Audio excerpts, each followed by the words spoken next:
देखिए, ये समाज लंबे समय से बटा हुआ समाज है, जातियों में बटा हुआ है।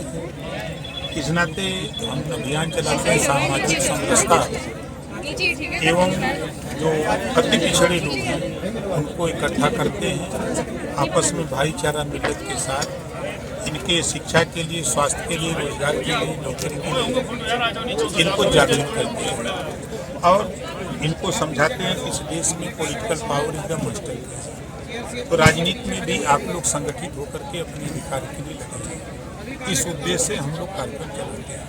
अच्छा सर, 2027 में के गठबंधन को लेकर क्या कहेंगे? जिस तरह से आपने बिहार में, अगर बिहार के चुनाव की बात करें, बिहार में आप अकेले दम पे चुनाव लड़ रहे हैं, क्या यूपी में भी 2027 में गठबंधन रहेगा? ऐसा कुछ नहीं है, हम लोग मिलकर चुनाव लड़ेंगे। अच्छा, बिहार की अगर बात करें तो बिहार में जिस तरह से आप चुनाव लड़ रहे हैं, बिहार को लेकर क्या कहेंगे? कोई दिक्कत नहीं, हमने प्रयास किया कि 2-3 सीट हमको मिल जाए तो हम लोग वहाँ साथ में मिलकर लड़ा जाए। लेकिन बिहार प्रदेश के जो भारतीय जनता पार्टी की टीम थी, उन लोगों ने नेतृत्व को गलत फीडबैक दिया, जिसका खामियाजा अब देश के नेतृत्व करने वाले लोग अब उन लोगों से पूछ रहे कि अब बताओ क्या होगा। अब तो राजभर जी मैदान में आ गए और जहाँ जहाँ लड़ रहे हैं वहाँ का हाल है, प्रत्याशी लड़ने वाले परेशान हैं।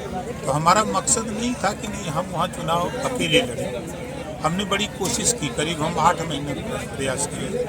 केंद्रीय नेतृत्व तैयार था, लेकिन बिहार इकाई ने गलत फीडबैक दिया, जिसकी वजह से तो वहाँ हम लोगों ने 42 बड़े कार्यक्रम किए थे। 20-20 हज़ार, 25-25 हज़ार यहाँ का देख रहे, इसका 10-10 गुना लोग जुड़ते थे, जो अपना चंदा लगा के 10 रुपया, 20 रुपया, 50 रुपया लगा करके आते थे कार्यक्रम में। तो उन लोगों की भी चाहत हुई कि नहीं, चुनाव लड़ा जाए, अपनी गिनती हो। 52 से चुनाव हो रहे हैं, प्रजापति है, पाल है, बंजारा है, बहेलिया है, आरक है, कुबंसी है, राजवंशी है, रजवार है, राजभर है, भर है। आज तक एक MLA नहीं हुआ बिहार में। ये सारी जातियाँ अब लामबंद हुई हैं। तो अब इन लोगों का कहना हुआ कि हम लोग अपनी गिनती करा दें तो आगे हम लोगों को भी मौका मिल सकता है। तो जिस तरह से आपने बिहार में अपना दमखम दिखा रहे हैं, तो क्या लगता है कि बीजेपी को तो वहाँ नुकसान होगा बहुत ज़्यादा? नहीं, किसी का नुकसान नहीं होता। नहीं सर, जिस तरह से हम आपने अपनी ताकत इकट्ठा कर रहे हैं, हम ऐसे ही बराबर करते हैं। आपको यही दिख रहा है, आपके अलीगढ़ में मैं अतरौली में सभा किया था, एक बार आया था तो सितंबर में बरसात होने लगी, कार्यक्रम कैंसिल हो गया। हम सहारनपुर, बाघा, शामली, मुजफ्फरनगर हो, चाहे एटा, इटावा, कन्नौज, कासगंज, तो हर जिले में हम कार्यक्रम अनवरत करते रहते हैं। ऐसा नहीं कि हम ये कोई नया कार्यक्रम कर रहे हैं। हम अनवरत लोगों को, हमारा मकसद है गुलामों को गुलामी का एहसास कराते हैं कि अपने हक के लिए लड़ो, अपने हिस्सेदारी के लड़ो। जब तक समाज में शिक्षा नहीं होगी तब तक आपको ज्ञान नहीं होगा। जब शिक्षा होगी तभी आपके बच्चे को रोजगार नौकरी मिलेगी। तो इनको जागृत करते हैं और हम यहाँ चुनाव लड़ने थोड़ा आ रहे हैं। अच्छा, जिस तरह से आप उत्तर प्रदेश में भी सरकार में हिस्सेदारी में हैं, सेंटर में भी बीजेपी की सरकार है, क्या लगता है कि आपको आरक्षण यहाँ मिल पाएगा? बिल्कुल मिलेगा। क्या कोई मानने को तैयार था कि जातिवाद जनगणना होगी? कोई नहीं मानता था, लेकिन मैं बार बार कहता था कि मोदी जी के नेतृत्व में जातिवाद जनगणना होगी। मुहर लग गई।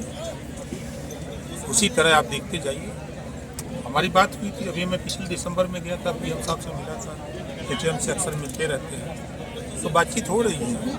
क्योंकि आवश्यकता उत्पत्ति की जननी है, आज ज़रूरत है।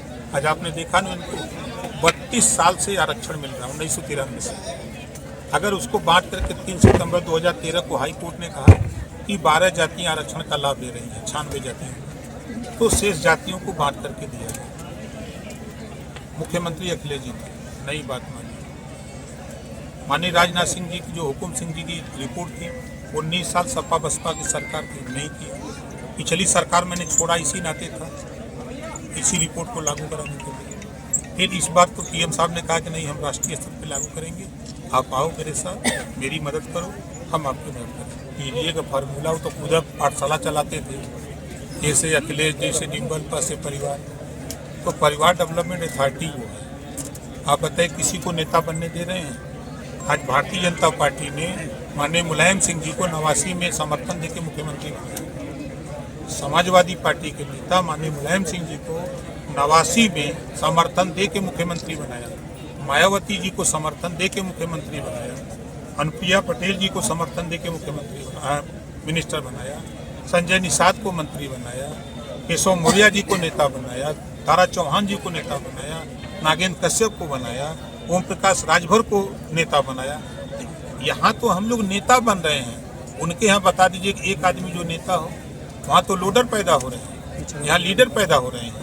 2027 में अपने जागरूकता पैदा करें, लोग अपने हक के लिए आवाज़ बुलंद करें और सब लोग मिलकर के रहें। फिर मोदी जी की सरकार बनेगी, मोदी जी से ही न्याय मिल सकता है। Sai Sanjeevani hospital, station road, Sitapur. Sitapur का पहला मल्टी स्पेशलिटी हॉस्पिटल, जहां आपको जनरल फिजिशियन, हड्डी रोग, स्त्री रोग, जनरल सर्जरी, नाक कान गला और न्यूरो के डॉक्टर उपलब्ध हैं। साई संजीवनी में आयुष्मान कार्ड धारकों का मुफ्त इलाज और टीपीए कार्ड धारकों के लिए कैशलेस सुविधा उपलब्ध की गई है। हॉस्पिटल में आईसीयू, वेंटिलेटर, बाईपैप व डायलिसिस की सुविधा भी उपलब्ध है। Sai Sanjeevani hospital, station road, Sitapur.